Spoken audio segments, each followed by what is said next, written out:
Good morning student. पिछली video में हमने पढ़ा था valence bond theory, VBT theory पढ़ी थी। वीबीटी थ्योरी में क्या था कि लीजेंड और सेंट्रल मेटल एटम के बीच में जो बॉन्ड बन रहा था वो बॉन्ड कोवैलेंट नेचर का मान के चले थे। ठीक है, आज हम पढ़ेंगे crystal field theory. Crystal field theory में क्या है, ये जो थ्योरी दी है हंस बैथ ने दी थी।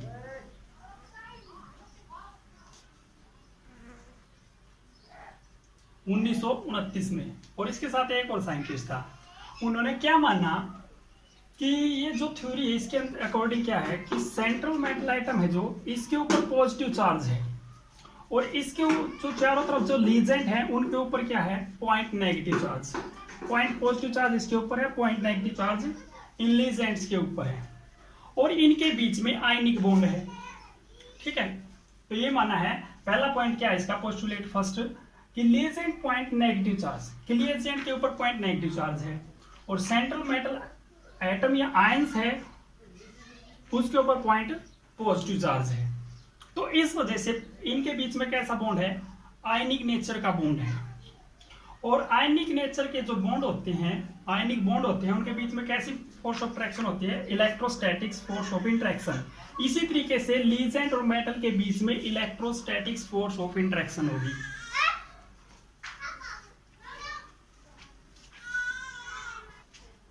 अब एक चीज ध्यान से देखो, जैसे हमारे पास लीजेंड हैं fluorine negative, chlorine negative, Cn negative, इस टाइप के जो लीजेंड है जिनके ऊपर नेगेटिव चार्ज है और सेंट्रल मेटल एटम के ऊपर पॉजिटिव चार्ज है, इनके बीच में तो इलेक्ट्रोस्टैटिक्स फोर्स ऑफ अट्रैक्शन होगी, समझ में आ रहा है। लेकिन कुछ लीजेंड ऐसे होते हैं जैसे न्यूट्रल H2O, NH3, ये लीजेंड जो हैं न्यूट्रल हैं, इनके ऊपर कोई चार्ज नहीं है। तो इनके बीच में इलेक्ट्रोस्टैटिक्स फोर्स ऑफ अट्रैक्शन कैसी होगी, मतलब लीजेंड और मेटल के बीच में इलेक्ट्रोस्टैटिक्स फोर्स ऑफ अट्रैक्शन कैसी होगी। तो इन्होंने बताया कि जो अपने पास ऑक्सीजन के साथ इस तरीके से हाइड्रोजन लगेंगे, इस पे स्लाइटली पॉजिटिव और इस पे स्लाइटली पॉजिटिव, इस पे स्लाइटली 2 नेगेटिव, तो इस नेगेटिव पार्ट के साथ metal electrostatics force of attraction रखेगी।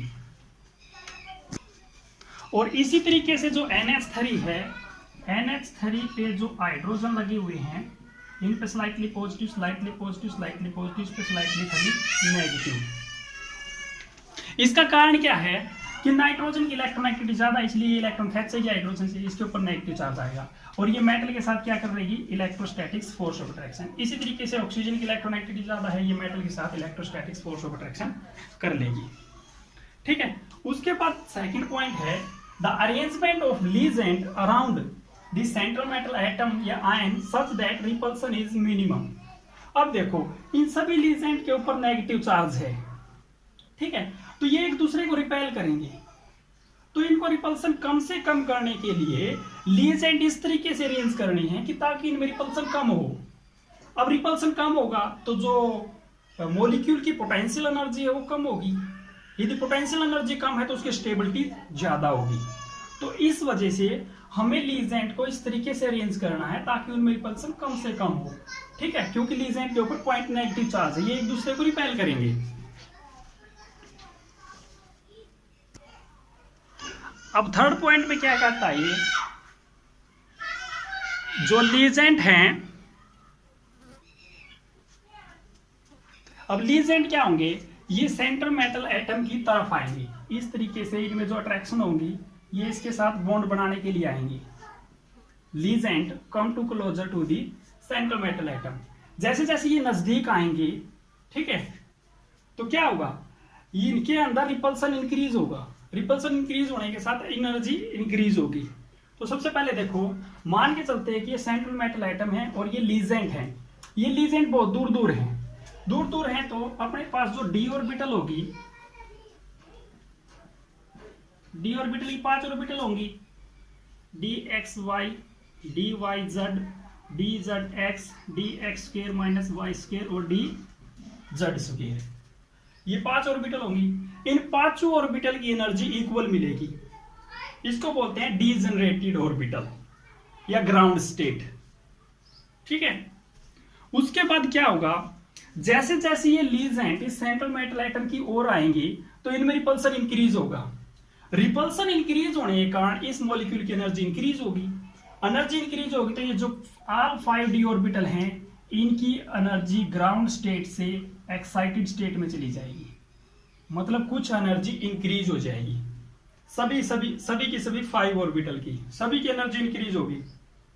ठीक है, उसके बाद इस एनर्जी को हम क्या मान लेंगे, जीरो एनर्जी।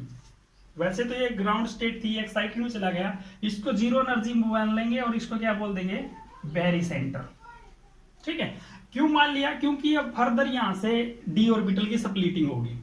वो स्प्लिटिंग कैसी होगी, वो डिपेंड करेगी इस मॉलिक्यूल की स्ट्रक्चर के ऊपर कि ऑक्टाहेड्रल है, टेट्राहेड्रल है या स्क्वायर प्लेनर है। जिस टाइप की मॉलिक्यूल की इसकी स्ट्रक्चर होगी, कोऑर्डिनेशन कंपाउंड की स्ट्रक्चर होगी, स्प्लिटिंग वैसी ही होगी। ठीक है, तो आगे ये स्प्लिट हो जाएंगी on the basis of structure of the coordinate compound. आगे फर्दर डी ऑर्बिटल स्प्लिट हो जाएगी ऐसे। कुछ एक ऑर्बिटल ऐसी होंगी जिनकी एनर्जी ज्यादा हो जाएगी, कुछ ऑर्बिटल ऐसी होंगी जिनकी एनर्जी कम हो जाएगी।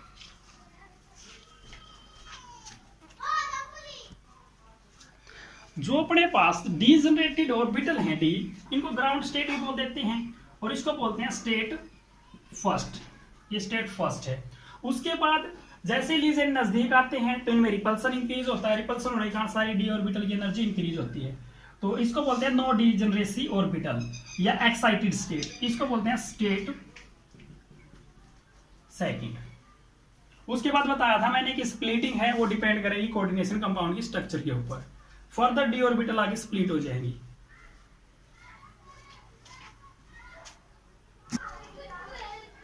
नेक्स्ट है crystal field theory for octahedral complexes.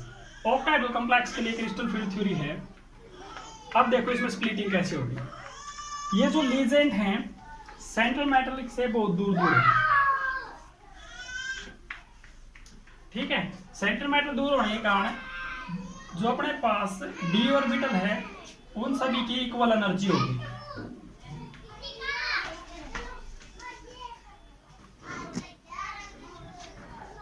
Legend दूर दूर है सेंट्रल मेटल एटम से, तो इस वजह से ऑल 5d ऑर्बिटल की एनर्जी इक्वल है, डीजनरेसी ऑर्बिटल है। उसके बाद ये लीजेंड जैसे जैसे नजदीक आएंगे तो इनके ऊपर पॉइंट नेगेटिव चार्ज होने के कारण इनकी एनर्जी इंक्रीज होगी। एनर्जी इंक्रीज होगी तो ऑल 5d ऑर्बिटल की एनर्जी इंक्रीज हो जाएगी। ठीक है, उसके बाद जो स्प्लिटिंग है वो डिपेंड करेगी in shape of D orbital पर कि कैसी किसकी शेप है। अब देखो क्या होगा, लीजेंड नजदीक आएंगे सेंट्रल मेटल एटम की तरफ, रिपल्सन किस में ज्यादा होगा ये देखना हमें। जिसमें रिपल्सन ज्यादा होगा उसकी एनर्जी उतनी ही ज्यादा होगी। ये हम डिस्कस कर चुके हैं, स्टेट फर्स्ट और स्टेट सेकंड। उसके बाद देखो स्प्लिटिंग कैसे होगी। अब स्प्लिटिंग किस में ज्यादा होगी, स्प्लिटिंग कैसे होगी, कुछ एक ऑर्बिटल की एनर्जी ज्यादा होगी, कुछ एक ऑर्बिटल की एनर्जी कम होगी। वो किस पे डिपेंड करेगी, वो डिपेंड करेगी रिपल्सन पे। जिसमें जितना ज्यादा रिपल्सन होगा उसकी एनर्जी उतनी ही ज्यादा होगी। ठीक है, अब रिपल्सन कैसे डिपेंड करेगा, अब देखो जैसे ये अपने पास डी ऑर्बिटल है 3 डायमेंशन में, वैसे 2 डायमेंशन में बना रहे समझाने के लिए, तो इनकी जो नोब है वो एक्स और वाई एक्सिस के बीच में है। कहने का मतलब D x Y, D Y Z, D Z X, तीनों के केस में जो नोब है वो एक्सिस के बीचों बीच है। लेकिन दोनों के केस में क्या है, जो नोब है बिल्कुल एक्सिस के ऊपर को है। तो अब जो लीजेंड आ रहा है वो एक्सिस के ऊपर से आ रहा है और जो नोब है डी ऑर्बिटल की वो भी एक्सिस के ऊपर से है। तो ऐसे फ्रंट टू फ्रंट ओवरलैपिंग होगी जिसके कारण रिपल्सन ज्यादा होगा। ठीक है, रिपल्सन किन में ज्यादा होगा, इनमें ज्यादा होगा, क्योंकि जिस साइड से लीजेंड आ रहा है एक्सिस के ऊपर से और इनकी नोब भी क्या है एक्स एक्सिस के ऊपर है दोनों की, तो इन वजह से इन दोनों ऑर्बिटल में रिपल्सन क्या हो जाएगा, ज्यादा हो जाएगा। तो ये दो ऑर्बिटल बनेंगी यहाँ पे d x square minus Y square और डी जेड स्क्वायर, इनकी एनर्जी ज्यादा होगी। जबकि लीजेंड आ रहा है एक्स एक्सिस के ऊपर से, तो इनमें जो नोब है वो एक्सिस के बीचों बीच है। इस वजह से इनमें रिपल्सन क्या रहेगा, कम। तो रिपल्सन कम होगा तो एनर्जी इनकी क्या रहेगी, कम हो जाएगी। ठीक है, ये हो जाएगी d x Y, D Y z और डी जेड एक्स, इन तीनों की एनर्जी कम होगी। उसके बाद ये मैंने बताया था यहाँ पे क्या होता है, बैरी सेंटर। बैरी सेंटर के ऊपर एनर्जी हम 0 मान के चले थे, और इससे ऊपर जो एनर्जी होगी उसको क्या बोलेंगे हम, 0.6 डेल ओ। डेल यहाँ पे क्रिस्टल फील्ड स्प्लिटिंग एनर्जी है, ओ फॉर ऑक्टाइडल कॉम्प्लेक्स, और यहाँ पे नीचे क्या होगा 0.4 माइनस 0.4 डेल ओ, ये एनर्जी होगी।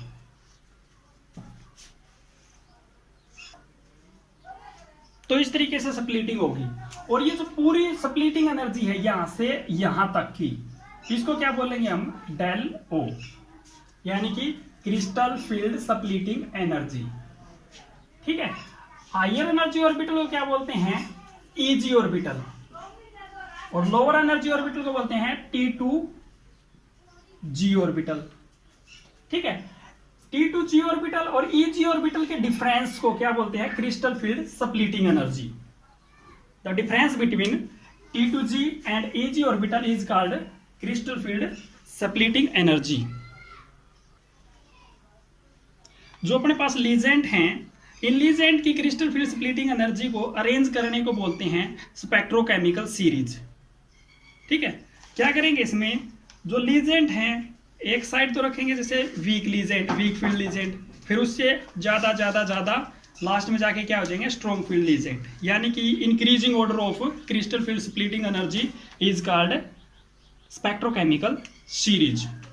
ठीक है। अब ये क्रिस्टल फील्ड स्प्लिटिंग एनर्जी है, ये स्प्लिटिंग एनर्जी है, ये लीजेंट के ऊपर डिपेंड करती है कि लीजेंट स्ट्रॉन्ग फील्ड है या फिर वीक फील्ड लीजेंट है। समझो एक बार इसको, जैसे अपने पास क्या है, एक मैग्नेट है। ठीक है। एक बार मैग्नेट है, इसके पास हम एक छोटा मैग्नेट लेके आए, तो लाइक पोल एक दूसरे को रिपेल करेंगे।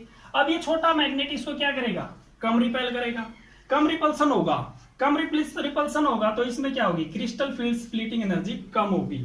ठीक है। यानी कि इसका फील्ड क्या है, वीक फील्ड है ये। तो इस तरीके से कंपेयर करके पढ़ो तो क्या होगा, वीक फील्ड लीजेंट होगा तो क्रिस्टल फील्ड स्प्लिटिंग एनर्जी कम होगी। यदि मान के चलो मैं यहाँ पे मान लू कि एक बड़ा ही मैग्नेट आ रहा है, लाइक पोल, फिर इसको रिपेल करेंगे तो इसका फील्ड क्या होगा, इसका फील्ड क्या होगा, स्ट्रॉन्ग।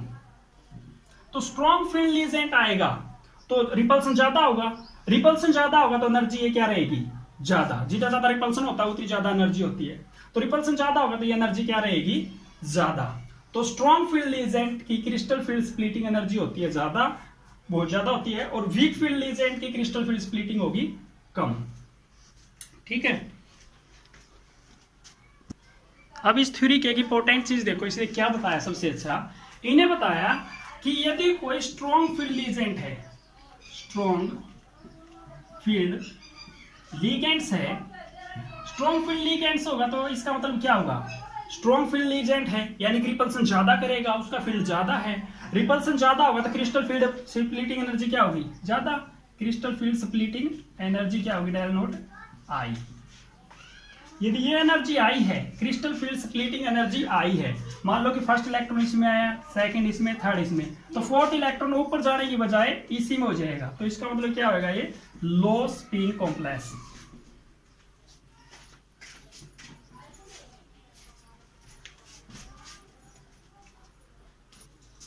अब इसका अपोजिट लेके चलते हैं, मान के चलते हैं कि यहाँ पे वीक फील्ड लीजेंट है, वीक फील्ड लीजेंट। यदि वीक फील्ड लीजेंट है तो क्या होगा, उसका फील्ड वीक होगा, रिपल्सन कम होगा, रिपल्सन कम होगा तो क्रिस्टल फील्ड स्प्लिटिंग एनर्जी कम होगी। क्रिस्टल फील्ड स्प्लिटिंग एनर्जी क्या हो जाएगी, डेल ओ लो, कम होगी। अब crystal field splitting energy low है तो पहला इलेक्ट्रॉन इसमें, दूसरा इसमें, तीसरा इसमें, तो चौथा इलेक्ट्रॉन इजिली ऊपर चला जाएगा। ठीक है, क्योंकि ये एनर्जी लो है, यहां से सीधा एक्साइट कर जाएगा, जिसके कारण ये क्या होगा, हाई स्पिन कॉम्प्लेक्स।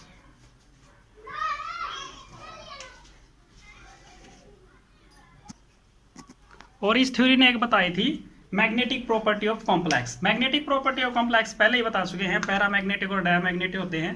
पैरामैग्नेटिक मतलब अनपेयर्ड इलेक्ट्रॉन मिलेंगे उसमें, डायमैग्नेटिक मतलब पेयर मिलेंगे इलेक्ट्रॉन में।